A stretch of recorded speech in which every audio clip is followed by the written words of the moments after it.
गरीब आदमी को कर्ज की जरूरत पड़ गई, 1000 दिनार चाहिए। मैं कह चुका हूं कि दिरहम चांदी का होता था, दिनार सोने का। अब 1000 दिनार लेना है। तो जिस बंदे से उसने कहा, अगरचे वो नेक बंदा था, उसने कहा यार 1000 दिनार दे दो। तो कहने लगा कोई गवाह है तेरे पास? वो कहने लगा गरीबों का गवाह कौन होता है? हाँ एक गवाह है। कहा कौन? का मेरा रब, वो तेरे और मेरे बीच गवाह है। उसने कहा कोई कफील, अगर तू पैसे ना दे सके तो वो बाद में दे दे, या तुझे कुछ हो जाए तो वो दे दे। उसने कहा कफील भी मेरा अल्लाह ही है। मेरे पास अगर है तो रब करीम का नाम है, अगर एतमाद कर सकता है तो कर ले। बंदा नेक था, उसने कहा रब के नाम पे, रब की किफालत पे, अल्लाह को गवाह बना के मैं तैयार हूं तुझे 1000 देने की। उसने 1000 दिनार दे दिया। वक्त वापसी का तय हो गया। वो चला गया पैसे लेके। उसने पूरी मेहनत की कि मैंने वक्त पे पैसे लौटाने, पूरी मेहनत भी कर ली, अल्लाह ने मदद भी कर दी, पैसे भी उस तारीख को उसे मिल गए। बाद लोगों का तो लौटाने का दिल ही नहीं ना होता। फरमाया हदीस पाक में कि तू लौटाने का इरादा कर, रब तेरी मदद भी फरमाएगा। लेकिन यहां बहुत सारे लोग कहते हैं खैर है, इरादा ही नहीं। तो फिर जिस तरह का बंदे का गुमान हो, रब भी उसी तरह का मामला फरमाता है।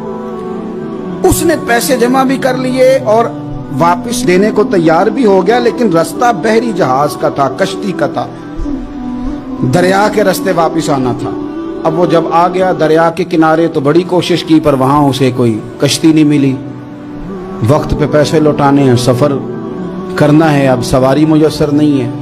सोच सोच के परेशान था कि मैंने तो अल्लाह के नाम पे लिए। अचानक दिल में एक तजवीज आई। उसने एक लकड़ी ली, लकड़ी को अंदर से खोला, 1000 दिनार उसमें भरा। बुखारी पढ़ रहा हूं, और साथ एक खत भी लिखा कि यार मैं पैसे पहुंचाना चाहता था पर मुझे कोई चीज नहीं मिली दरिया के उस पार आने, अल्लाह के नाम पर तेरी तरफ रवाना कर रहा हूं। और ये कह के वो लकड़ी दरिया में रख दी। वो लकड़ी डूब गई है, वापस आ गया। वो जिसने पैसे लेने थे वो ऐन मुकर्ररा वक्त पर दरिया किनारे आया। सुबह से सरे शाम तक उसने इंतजार किया। दिल ढलने लगा तो दिल में ख्याल आ गया कि यार नहीं, उसने देने ही नहीं, झूठा वादा कर गया, पहुंचा ही नहीं वक्त पे।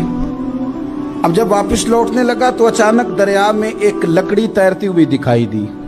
कहने लगा ले जाता हूं, शाम को रोटियां पकाने के काम आएगी, ईंधन बना के जला लूंगा, हंडिया पक जाएगी। लकड़ी उठा के जलाने के लिए घर लाया। गुमान था कि वो नहीं आया वादा करके, अल्लाह को कफील और वकील बना के और गवाह बना के फिर भी नहीं आया। लकड़ी लेके घर गया, बुखारी है, और जब उसको चीरा ना कि मैं इसकी आग जलाऊंगा, खोला तो अंदर से 1000 दिनार भी निकल आया, खत भी निकल आया। अब जरा समझना, उसके दिल में बात किसने डाली कि तू लकड़ी में पैसे डाल दे? अल्लाह ने। उस बंदे को मुकर्ररा वक्त पे किनारे भेजा किसने? लकड़ी सिर्फ उसी के हाथ आई तो ये बंदोबस्त किया किसने? अल्लाह ने। घर जाके चीरी तो पैसे बाहिफाजत उस तक पहुंचाए किसने?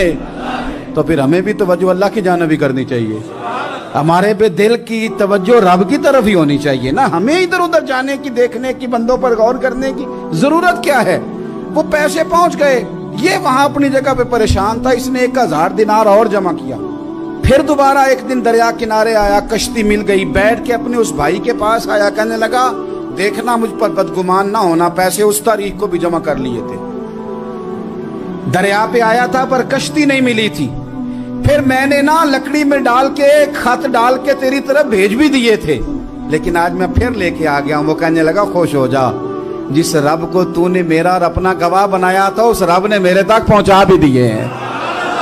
जब लोग अल्लाह को गवाह बनाते हैं, रब की जानिब अपनी तवज्जो करते हैं, अपनी चाहतों, ख्वाहिशात और अपनी सारी चिट्ठियां अपने रब करीम की रहमत की तरफ रवाना करते हैं, फिर अल्लाह अपने बंदों को मायूस नहीं करता, अल्लाह अपने बंदों को नवाज देता है।